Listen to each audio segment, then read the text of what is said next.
In the summer of 1945, the world stood on the brink of a new age, one defined by the most destructive weapon humanity had ever conceived. The atomic bomb, developed in secrecy through the Manhattan Project, was first unleashed on the Japanese city of Hiroshima on August 6, 1945. The event not only devastated a city but also transformed global politics, warfare, and the human imagination forever. To understand the full scope of Hiroshima's bombing, one must look at the historical context leading up to it, the decision-making process that guided its use, the attack itself, the human suffering that followed, and the legacy that continues to shape our world. World War II had raged for nearly 6 years by the time the bomb was dropped. In Europe, the war ended with Germany's surrender in May 1945, but in the Pacific, Japan continued to resist despite staggering losses. American forces had fought bloody battles on islands such as Iwo Jima and Okinawa, encountering fierce resistance and suffering heavy casualties.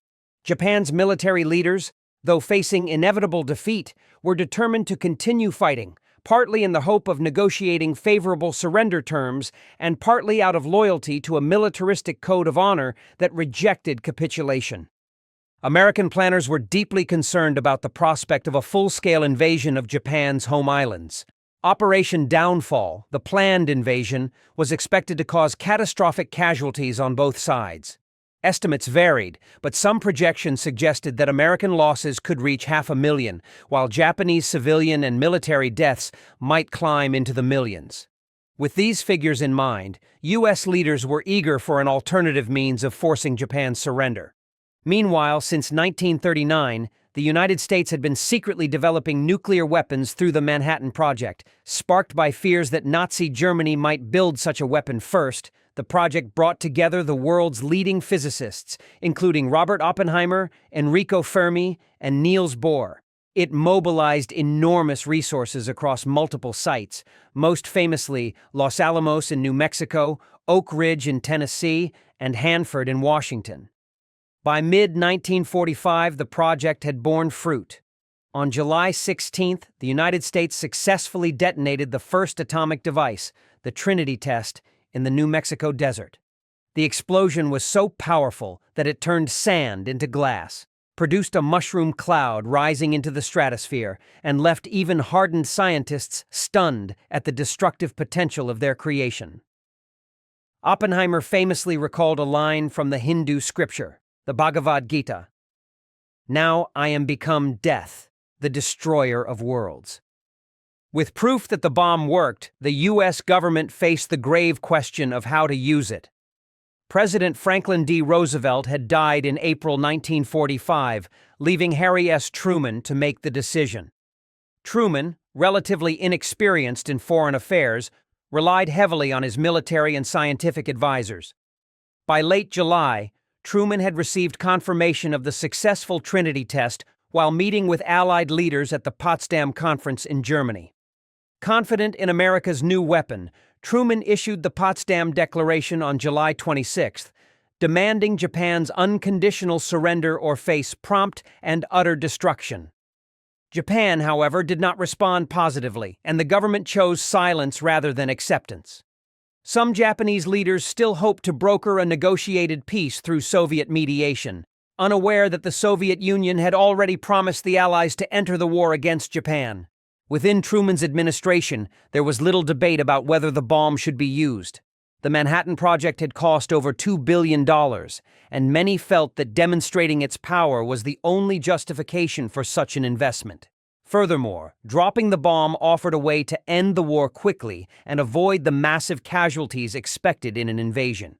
Some scientists argued for a demonstration explosion on an uninhabited island as a warning, but military leaders worried that if the bomb failed to work, it would embolden Japan.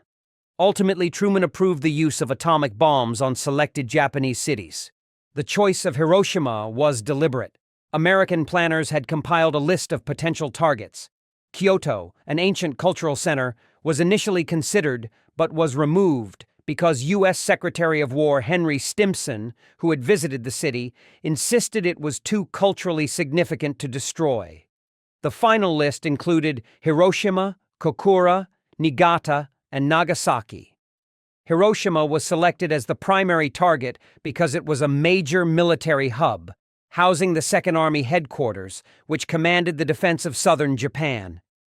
It also contained factories producing military supplies and was a communications center. Moreover, Hiroshima had not been heavily bombed during the war, which meant the effects of the atomic bomb could be measured without confusion from previous damage.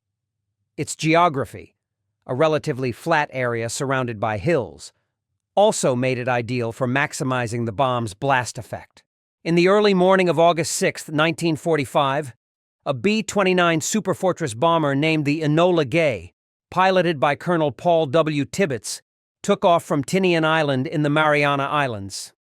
On board was the atomic bomb codenamed Little Boy, a uranium-235 device weighing about 9,700 pounds and measuring 10 feet in length. This was the first uranium-based bomb ever constructed. Unlike plutonium bombs, which required complex implosion mechanisms, Little Boy used a simpler gun-type design. The flight to Japan took about 6 hours. At 8:15 a.m., the Enola Gay released Little Boy from an altitude of 31,000 feet. 43 seconds later, at an altitude of approximately 600 meters above the city, the bomb detonated. The explosion unleashed the energy equivalent to about 15 kilotons of TNT. The bomb's detonation created a blinding flash of light, followed by an immense fireball that reached temperatures of several thousand degrees Celsius. The explosion flattened nearly 5 square miles of the city. Wooden houses and buildings were incinerated instantly. Stone and steel structures crumbled. People near the hypocenter were vaporized, leaving behind only shadows burned into walls and pavements. The blast wave shattered windows up to 12 miles away. It is estimated that 70,000 to 80,000 people died instantly. Tens of thousands more were severely injured, many suffering gruesome burns. Survivors described skin peeling off in strips, eyes melted in their sockets, and bodies reduced to charred remnants. Fires broke out across the city, combining into a firestorm that consumed whatever had survived the initial blast. Those who lived through the bombing, later known as Hibakusha, explosion-affected people, recounted scenes of unimaginable horror. Parents searched for their children among piles of corpses. People staggered through the streets with skin hanging from their arms. Rivers became choked with bodies as the injured sought relief from the heat. Survivors pleaded for water, but those who drank often died shortly thereafter due to radiation poisoning. Hiroshima's medical infrastructure was obliterated. Of 45 hospitals in the city, only 3 remained functional, and they were overwhelmed. Out of 298 doctors, 270 were killed or injured. Of 1,780 nurses, 1,654 became casualties. This left tens of thousands without care. Radiation, an invisible and then little understood effect, sickened many who had seemed unharmed initially. Within days and weeks, survivors developed fevers, hair loss, bleeding gums, and infections that led to death. By the end of 1945, the death toll in Hiroshima had climbed to an estimated 140,000, roughly 40% of the city's population.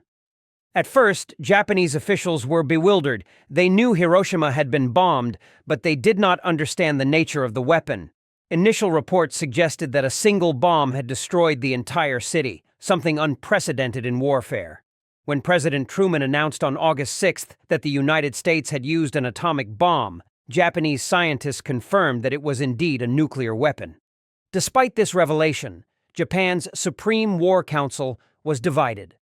Some leaders wanted to continue fighting, hoping to negotiate better surrender terms, especially concerning the preservation of the emperor's role.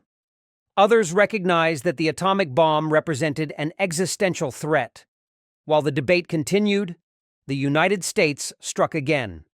On August 9th, a second bomb, Fat Man, was dropped on Nagasaki, killing tens of thousands more.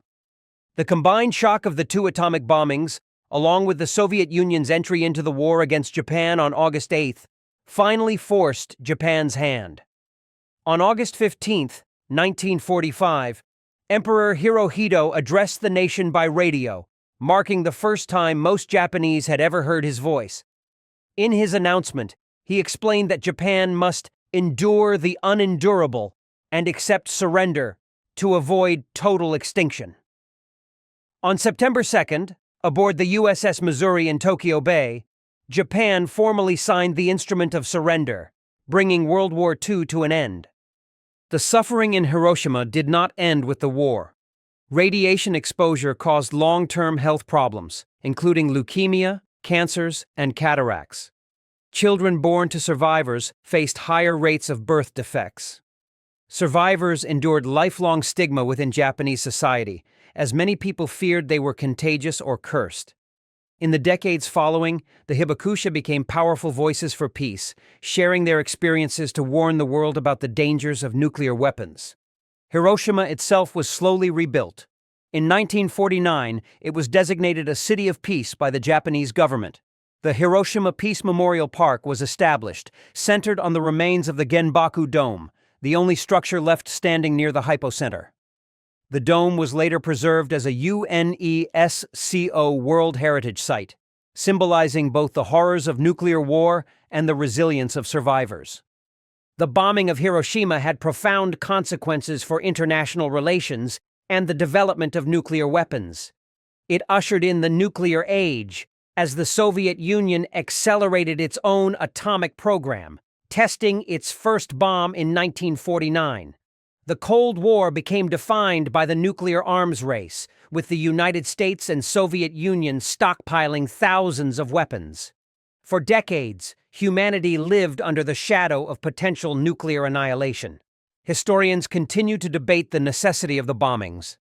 Supporters argue that the bombs ended the war quickly, saving countless lives by avoiding an invasion.